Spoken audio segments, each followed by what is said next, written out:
മലയാളി സമാജം പ്രതിനിധി ദിനേശ് നമ്മോടൊപ്പം ചെയ്യുന്നു. ശ്രീ ദിനേശ്, ഒരു ആശ്വാസകരമായ വാർത്തയാണ്. എത്ര മലയാളികൾ ഉണ്ടെന്ന കാര്യത്തിൽ ഇപ്പോഴും തിട്ടപ്പെടുത്തിയിട്ടുണ്ടോ? ഈ നമ്മൾ പറയുന്ന 28 പേർ സുരക്ഷിതരാണെന്ന് നമുക്കിപ്പോൾ ഉറപ്പിക്കാമല്ലോ അല്ലേ? ഉറപ്പിക്കാം. 28 പേര് സുരക്ഷിതരാണ്. ഞാൻ ഡയറക്റ്റ് അവരോട് അജയ് താപ്പ അവരുടെ ഡ്രൈവറോട് സംസാരിച്ചു കുറച്ച് മുന്നേ. അവരെല്ലാവരും സേഫാണ്. ഇപ്പൊ IG ജസ്റ്റ് മുന്നേ എന്നെ വിളിച്ചിരുന്നു. അദ്ദേഹം കൺഫേം ചെയ്തു. ബേരോ ഘാട്ടി എന്ന് പറഞ്ഞ സ്ഥലത്താണ് അവരുള്ളത്. അവരവിടെ സേഫാണ്, എല്ലാവരും സേഫാണ്. ഈ അപകട സമയത്ത് ധരാലി കഴിഞ്ഞ അപ്പുറത്തേക്ക് അവർ എത്തിയിരുന്നു. ധരാലിക്ക് മുമ്പാണ് അവർ കുടുങ്ങിയത്? അല്ല, ധരാലി ജസ്റ്റ് ധരാലി ക്രോസ് ചെയ്തിരുന്നവര്.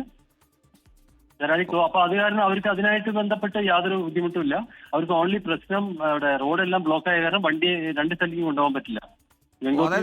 അവർ പൂർണ്ണമായി ഐസൊലേറ്റ് ചെയ്യപ്പെട്ട് ഒറ്റപ്പെട്ടു പോയത്, അതുകൊണ്ടാണ് കുടുംബങ്ങളെ അടക്കം ബന്ധപ്പെടാൻ കഴിയാതിരുന്നത് അല്ലേ? അതെ, അവിടെ റേഞ്ചിന്റെ പ്രശ്നമുണ്ട്. സിഗ്നൽ കിട്ടുന്നില്ല, പിന്നെ അവർക്ക് ചാർജ് ചെയ്യാൻ പറ്റുന്നില്ല. അങ്ങനെ ഡ്രൈവറെ തന്നെ ഞാൻ ബൈ ലെഫ്റ്റ് ആണ് കോൺടാക്ട് ചെയ്യാൻ പറ്റിയത്. ഡ്രൈവർ വേറെന്തോ കാര്യത്തിൽ കുറച്ച് പുറത്തു വന്ന സമയത്ത് എനിക്ക് ജസ്റ്റ് കിട്ടി. ഒരു ടൂർ ഓപ്പറേറ്റർ എന്റെ ഓണറായിട്ട് സംസാരിച്ചു ഞാൻ. അപ്പോ 100% സേഫ് ആണ്. ഇത് കൺഫേം റിപ്പോർട്ടാണ്. ഇപ്പൊ IG ഞാൻ വിളിച്ചിരുന്നു. IG DM ആയിട്ട് സംസാരിച്ചു. അവരെ ലൊക്കേറ്റ് ചെയ്തു. ഒരു കുഴപ്പമില്ല, അവര് സേഫ് ആണ്. ഇവരിപ്പോൾ എവിടെയാ ഉള്ളതെന്ന് ഒരു വ്യക്തതയുണ്ടോ? ഉണ്ട്. ബേരോ ഘാട്ടി എന്ന് പറഞ്ഞ സ്ഥലത്താണ്. Bero Ghati just Gangotri shelter home ആണോ അത്? സ്ഥലമാണ്. ഈ ധരോബാട്ടിൽ എവിടെയാണ്? ഷെൽട്ടർ ഹോം ആണോ? ബേരോ ഘാട്ടിയിൽ അവരെ ഒരു ഗസ്റ്റ് ഹൗസ് മാരുടെ സ്ഥലത്താണ് അറേഞ്ച് ചെയ്തത്. അഡ്മിനിസ്ട്രേഷൻ തന്നെയാണ് അവരെ നിർത്തിയിരിക്കുന്നത്.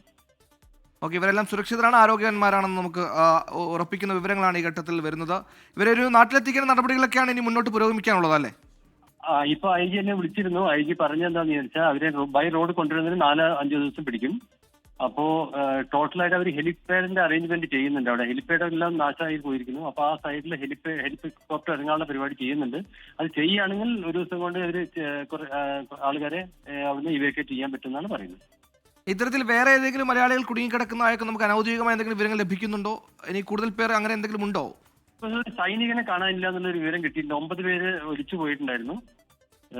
ഇന്നലെ രണ്ടാമത് ഇങ്ങനെ 4:30 രണ്ടാമതൊരു ഫ്ലാഷ് ഫ്ലഡ് ഉണ്ടായി സുഖി എന്ന സ്ഥലത്ത്. അപ്പൊ അതിലൊരു മലയാളി സൈനികനെ കാണാനില്ല എന്ന് ചെറിയ കൺഫേം ഇൻഫർമേഷൻ അല്ല. എനിക്ക് ഒരു ഇൻഫർമേഷൻ കിട്ടിയിരുന്നു, പക്ഷെ അത് കൺഫേം ആയിട്ടില്ല. ഒരു മലയാളി സൈനികനെ കാണാനില്ല എന്നുണ്ട്. ശരി, എന്തായാലും ആശ്വാസ വാർത്തയാണ്.